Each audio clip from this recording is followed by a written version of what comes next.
The Nephilim, often referred to in the Bible and other texts as the offspring of fallen angels and human women, are mysterious figures that appear in various religious, mythological, and historical traditions. Their story is most famously found in the Bible, specifically in the Book of Genesis, but has since become the subject of much speculation, interpretation, and folklore. Below is a summary of the full story, focusing on both the biblical account and later interpretations. Biblical account. The primary reference to the Nephilim is in the Book of Genesis, chapter 6, verses 1 through 4. The passage reads, "When human beings began to increase in number on the earth, and daughters were born to them, the sons of God saw that the daughters of humans were beautiful, and they married any of them they chose. Then the Lord said, 'My spirit will not contend with humans forever, for they are mortal. Their days will be 120 years. The Nephilim were on the earth in those days, and also afterward, when the sons of God went to the daughters of humans and had children by them. They were the heroes of old, men of renown." Genesis 6:1-4, NIV. Key points. Sons of God. This phrase has been interpreted in various ways. In some interpretations, sons of God refers to fallen angels, while in others it might refer to the descendants of Seth, the righteous son of Adam. Daughters of humans. The human women with whom the sons of God are said to have intermarried. Nephilim. The offspring of these unions. The term Nephilim itself is often translated as fallen ones or giants, though the exact meaning is unclear. Heroes of old. The Nephilim are described as being of great renown, often regarded as mighty warriors or heroes of ancient myth. The Nephilim are mentioned briefly in Genesis, and there is not a lot of detail about their nature or their role in the biblical narrative. However, the passage sets the stage for God's decision to send the great flood to cleanse the earth due to the increasing wickedness of humanity. The Great Flood.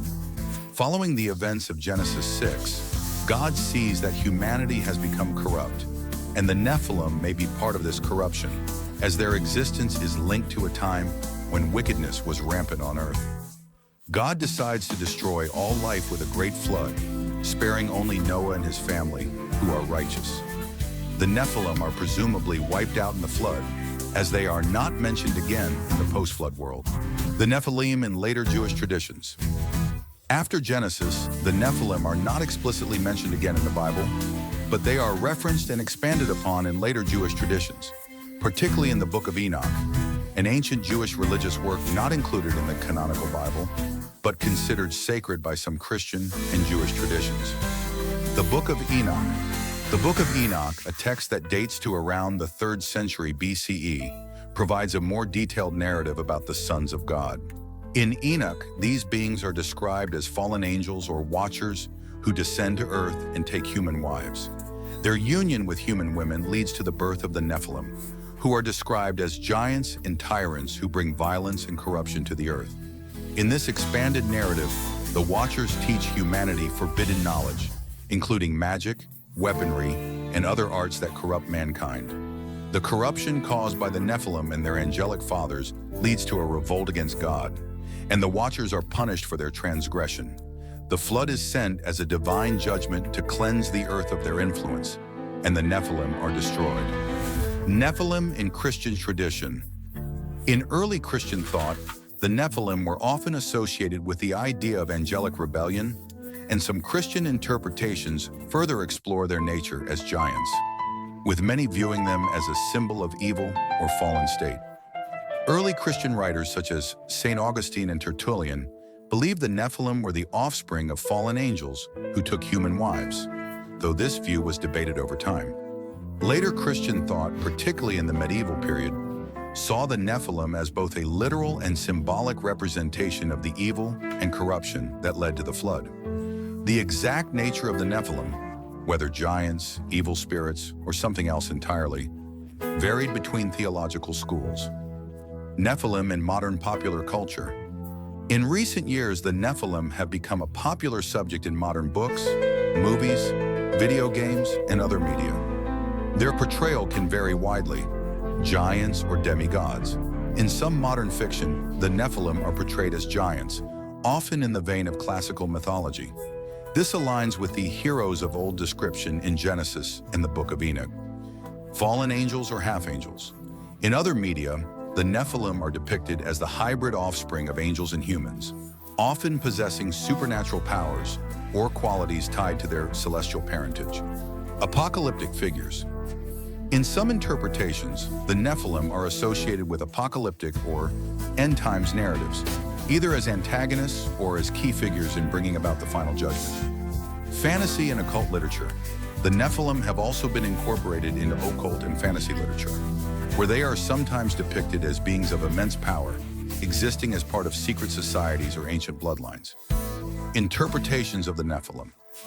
Over the centuries, the identity and nature of the Nephilim have been the subject of much debate. Some of the primary interpretations include fallen angels theory. The traditional view, often associated with the Book of Enoch, is that the Nephilim were the offspring of fallen angels, the sons of God, and human women. This view is popular in esoteric traditions and is associated with apocalyptic themes. Line of Seth theory. Some scholars, especially from within Jewish and early Christian traditions, argue that the sons of God were simply the descendants of Seth, the righteous son of Adam, and that the Nephilim were merely a group of humans who were known for their great size or strength. They were not of angelic origin, and the passage in Genesis is symbolic of human sinfulness. Kings and heroes theory. Some interpretations suggest that the Nephilim were ancient kings or heroes who were renowned for their deeds. And the term Nephilim simply refers to people of extraordinary abilities or stature. Demonic or fallen spirits. Another interpretation proposes that the Nephilim are not merely hybrids of angels and humans, but also include demonic or spiritual entities who possess or corrupt human bodies. This view is particularly popular in some strands of Christian eschatology. Conclusion. The Nephilim represent one of the most enigmatic aspects of biblical and mythological traditions. They appear briefly in Genesis, but their story has been expanded in religious literature, particularly in the Book of Enoch and other apocryphal texts. Whether seen as giants, fallen angels, or symbolic representations of corruption, the Nephilim have captured the imagination of both religious scholars and popular culture.